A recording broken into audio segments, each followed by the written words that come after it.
पुरानी दिल्ली के बल्ली मारान इलाके में मिर्जा गालिब की हवेली उनकी याद दिलाती है। 1797 में आगरा में जन्मे गालिब शायरी के उस्ताद थे। उनके उर्दू और फारसी पत्र साहित्यिक खजाने की शोभा बढ़ाते हैं।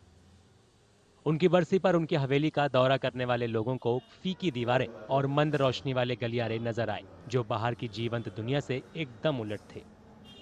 दिल्ली सरकार ने मिर्जा गालिब की हवेली के कुछ हिस्सों की मरम्मत कराई थी और इसे एक स्मारक में बदल दिया, लेकिन कई स्थानीय लोगों को इसके बारे में कुछ पता ही नहीं चला। भैया, मिर्जा गालिब की हवेली कहाँ है, पता है आपको? नो सर, मुझे नहीं पता इस बारे में। क्या आपको मालूम है कि यहाँ पर मिर्जा गालिब की हवेली कहाँ पर? नहीं, मेरे को नहीं मालूम है। क्या आपने मिर्जा गालिब का नाम सुना? नहीं सुना है। मिर्जा गालिब की हवेली पे गए हैं? कई बार बचपन में कई बार वहाँ खेलते थे उस साइड। क्या गालिब को कभी पढ़ा है, उनके विचार? नहीं वो सुना है उनके बारे में, मोहल्ले पड़ोस से सुना है कि ये मिर्जा गालिब की कोठी है, हवेली है, जो भी हो। वहाँ खेलते थे पहले बचपन में। मिर्जा गालिब ने अपने अंतिम 9 साल बल्ली मारान के इस घर में बिताए थे। फिर भी उनके निवास को आधिकारिक समारोह से परे बहुत कम मान्यता मिलती है। 1995 में स्मारक में परिवर्तित होने से पहले गालिब की हवेली का अस्तित्व बहुत अलग था। पुराने वजूद की बहाली की कोशिशें की जा रही हैं, लेकिन स्थानीय लोग इससे इत्तेफाक नहीं रखते।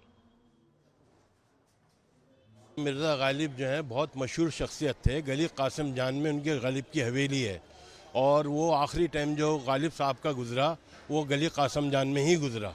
और उनकी जो शादी हुई हुई थी नवाब लोहारू की बेटी से हुई हुई थी, वो भी गली कासिम जान में है, फाटक लोहारू। उनकी बेटी से उनकी शादी हुई हुई थी। और गालिब जो है बहुत मशहूर शख्सियत हैं और वो नेशनल इंटरनेशनल लेवल के आदमी थे और लोगों को पता नहीं, लोगों को मालूम नहीं उनके बारे में, मगर ऐसी शख्सियत थे कि लोग जाते हैं और आते हैं, टूरिस्ट बहुत आते हैं गालिब की हवेली देखने के लिए, उनके बारे में मालूम करने के लिए, और मालूम करके जाते हैं उनके बारे में। गालिब की हवेली यहाँ पे मिर्ज़ा गालिब की हवेली गली कासिम जान के अंदर है। यहाँ के सब बच्चे से बच्चे लेकर सबको पता है यहाँ पे मिर्ज़ा गालिब की हवेली गली कासिम जान में है। मेरी दुकान से 80 मीटर की दूरी यहाँ से। क्या आप गालिब की हवेली में गए हैं? बिल्कुल, मैं गया हूँ। वहाँ पे जाके जो उनकी जो शायरी लिखी हुई हैं उनसे समझ में आता है जो गालिब ने अपनी ज़िंदगी जो जी है, उनके जो ज़िंदगी में जो परेशानी अच्छाई जो भी उनके साथ आई है वो कैसी उनके साथ मतलब बीती है। साहित्यिक प्रतिभा के अलावा गालिब को खाने में जुदा स्वाद के लिए जाना जाता था।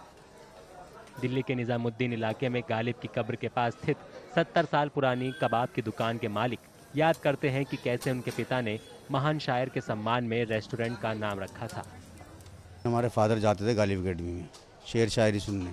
वहाँ पुराने लोग बैठते थे, उठते थे, दुआ सलाम होती थी। पुरानी दिल्ली से आते थे लोग बाग, नई दिल्ली से आते थे, कनाट प्लेस वगैरह इधर वगैरह से। तो यहाँ शायरी वगैरह होती थी, उसमें जो है बुलाया जाता था उनको, उनसे कबाब वगैरह लगवाए जाते थे। फिर उन्होंने बोला भाई कि आप ऐसा करें, आप नाम नहीं रखा? भी नहीं जी, नाम नहीं रखा है, तो आप नाम रखो गालिब कबाब कॉर्नर। तो इस वजह से इसका नाम रखा गया गालिब कबाब कॉर्नर। 70 साल पुरानी दुकान है ये। आज के दौर में भी मिर्जा गालिब की लाइनें याद आती हैं। उनके कहे गए अल्फाज हुई मुद्दत के गालिब मर गया पर याद आता है, उनकी याद दिलाते हैं।